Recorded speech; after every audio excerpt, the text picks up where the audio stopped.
Hello, everyone. In this quick video, I'll guide you through finding your Kraken wallet address on the Kraken app.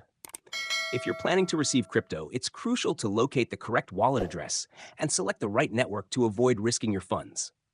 Let's get started. Open the Kraken app, and from the bottom of the screen, press the Action button with two arrows in the center. Next, select Deposit. From here, search for or scroll to the cryptocurrency you want to deposit. For example, I'll choose USDT. If multiple networks are available, like in this case, pick the network you'll be using to send your crypto. I'll select the Ethereum network.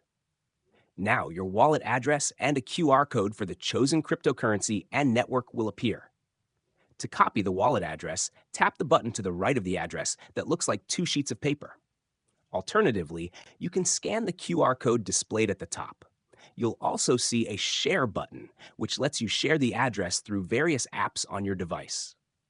For accuracy, always copy the address or scan the QR code instead of typing it manually. If you found this video helpful, make sure to like and subscribe for more finance and crypto-related content. Thanks for watching, and I'll see you in the next one.